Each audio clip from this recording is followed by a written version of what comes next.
अगर आपकी लेटरिन में या आपके स्टूल में कोई भी आंव या जिसे मैं बोलूं कोई म्यूकस जैसा कुछ टपकता है या बाइल जैसा कुछ टपकता है तो समझ लेना आप कोलाइटिस के पेशेंट हो।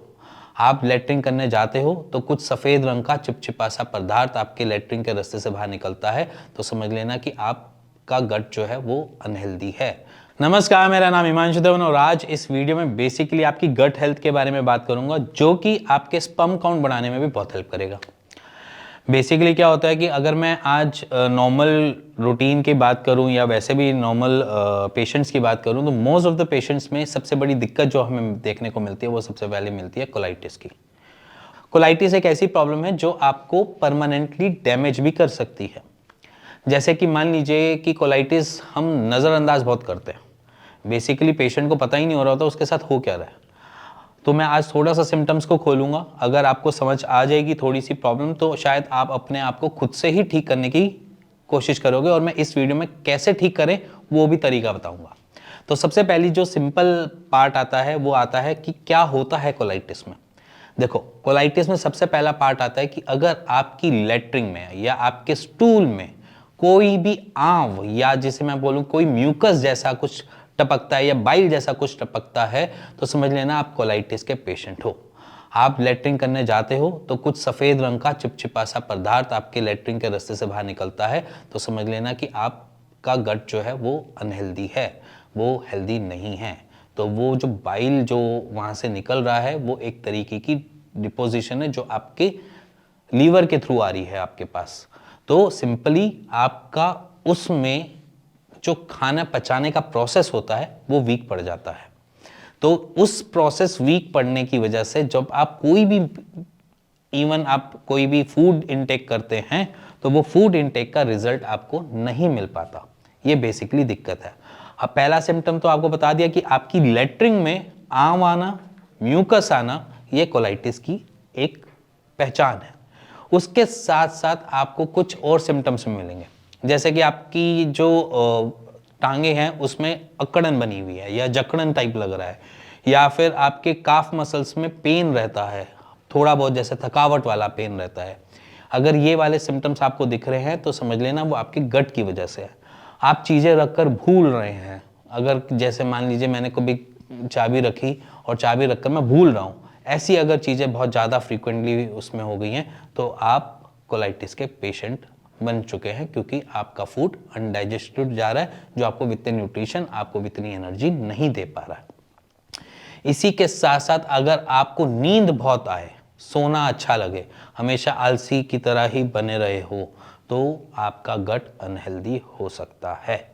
इसी के साथ साथ आपको अपने काम करने में या जब समझ लीजिए कि अपने काम रोजाना के जो रूटीन है, रूटीन में छोटी छोटी बातों पे बहुत ज़्यादा गुस्सा आता है। फिर बाद में आपको ये रियलाइज़ होता है कि शायद मैं गलत कर रहा हूँ या गलत में डांट रहा हूँ। तो वो वाली जगह जो होती है वो बेसिकली इसी से ही जुड़ी हुई है, आपके गट से। आपका गट मान लीजिए आपका डाइजेशन प्रोसेस से। तो बेसिकली अगर आपका वो सारी चीज़ें चल ही रही हैं और आप उसको नज़रअंदाज कर रहे हो तो इट मीन्स कि आपके स्पर्म काउंट भी उसी रीज़न से कम हो रहे हैं। अब इसको ठीक कैसे करना है?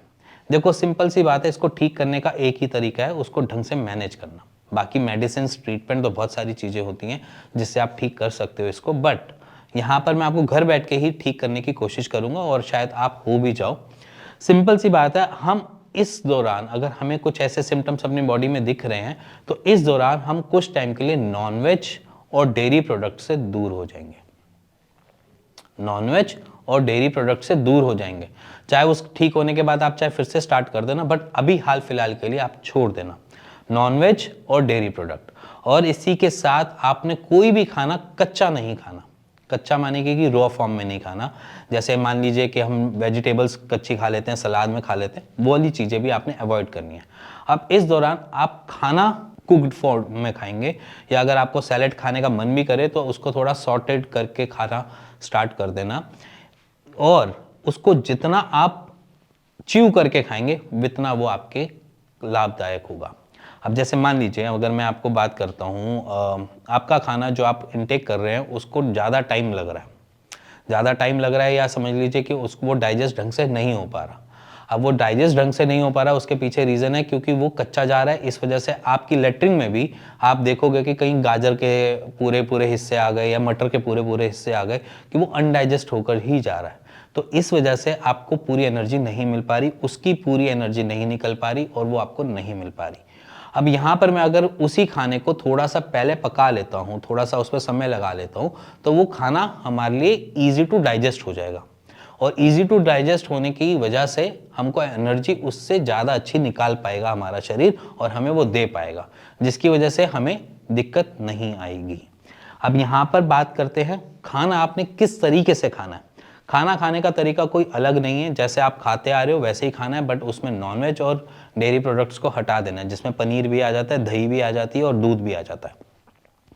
अब यहाँ पर खाने में आपने चपाती का पोर्शन जो है वो थोड़ा सा कम खाना है। जैसे मान लीजिए कि अगर मेरे को 2 परांठे खाता हूँ मैं एक टाइम पे, मैं 2 परांठे ना खाते हुए उसको आधा परांठा खाऊंगा और साथ में थोड़ा सा दाल वगैरह जो मैं साथ में सब्जी लेता हूँ वो साथ में लूँगा। क्योंकि इसलिए लूँगा क्योंकि मेरा शरीर एक टाइम पे 2 परांठे नहीं डाइजेस्ट कर पाएगा। अब क्या करूँगा, मैं आधा परांठा खाऊंगा, फिर मेरे को दोबारा से थोड़ी और भूख लगेगी तो फिर मैं थोड़ा सा और खाना खा लूँगा। अगर मान लीजिए अगर मेरा आज का मील 3 बारी का था, जैसे कि ब्रेकफास्ट, लंच और डिनर, अब मैं इन 3 मील को मैं डिवाइड कर दूंगा 6 में। अगर मेरे को ब्रेकफास्ट भी करना है तो मैं 2 टाइम में खाऊंगा, थोड़ा थोड़ा करके खाना खाऊंगा, जिससे मेरा खाना अच्छे से डाइजेस्ट हो जाए और मेरा गट पे ज़्यादा प्रेशर ना पड़े और वो मेरे को जितना मैं खा रहा हूँ उसकी एनर्जी मेरे को दे पाए।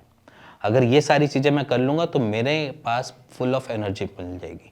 और फुल ऑफ एनर्जी मेरे को क्या सपोर्ट करेगी, मेरे को हर जगह, जैसे कि मेरे ब्रेन को न्यूट्रिशन ढंग से पहुंचाना, मेरी डे टू डे की रूटीन में न्यूट्रिशन सही से पहुंचाना, मेरी हर एक्टिविटी को न्यूट्रिशन सही से ढंग से दे देना, या फिर इवन स्पर्म जो हमारी प्रोडक्शन होती है स्पर्मेटोजेनेसिस, जिससे प्रोटीन से जैसे हमारे स्पर्म बनते हैं उसमें पूरी एनर्जी दे देना, जिसकी वजह से मेरे को स्पर्म लो की शिकायत भी नहीं रहेगी। जहां पर हम देखते हैं पेशेंट्स में कि वो लंबे टाइम से इस प्रॉब्लम से सफ़र कर रहे होते हैं और उनको पता ही नहीं होता। हम जब उनसे थोड़ी सी हिस्ट्री पता करते हैं तो हमें एक्चुअली क्लियर होता है कि ये यहाँ से दिक्कत स्टार्ट हुई है, तो वहाँ पर हमने काम करना स्टार्ट किया तो वहाँ पर रिजल्ट मिलना चालू हो गया।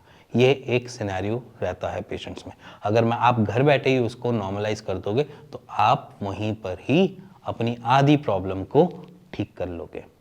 पेट से बहुत जुड़ी हुई चीज़ें होती हैं हमारे, हर एक चीज़, जैसे मैं बोलूँ कि हम सोचने का, हमारे चलने का, हमारे पैर हाथ जो भी चला रहे हो, सारी चीज़ें हमारी एनर्जी पे डिपेंड करता है। जितना हम खाते हैं उतनी एनर्जी यूसेज में लगती है हमारे चलने फिरने सारी चीज़ों में। अगर वहीं पर वो न्यूट्रिशन कम दे पा रहा है आपको शरीर को, तो वो सारी की सारी एनर्जी ऐसे लगेगी कि वीक पड़ रही है, आपको मिल नहीं रही है, आपका चिड़चिड़ापन रहेगा, आपको सर दर्द भी बनेगा, आपको गैस्ट्रिक इश्यूज होंगे, आपको ब्लोटेड स्टमक रहेगा, आपकी बाइल निकलेगी, बहुत सारी मल्टीपल चीज़ें प्रॉब्लम स्टार्ट हो जाती है। तो इसीलिए अपनी प्रॉब्लम को थोड़ा सा जान लो। अगर आपको नहीं समझ आया तो इस वीडियो को फिर से रिवाइंड कर लेना, जो सिम्टम्स मैंने आपको बताए हैं अगर वो आप में मिल जाते हैं तो आप उसी पे काम कर लेना, जिससे आपको आपका जो स्पर्म काउंट है वो भी रेज हो सके और बाकी जो प्रॉब्लम्स डे टू डे की रूटीन में आप फेस कर रहे हैं उनसे भी फाइट करके बाहर निकल सकें। इसी के साथ अगर आपको ये वीडियो समझ आई हो, पसंद आई हो, तो please like share bell icon दबा दीजिएगा। Thank you and thank you.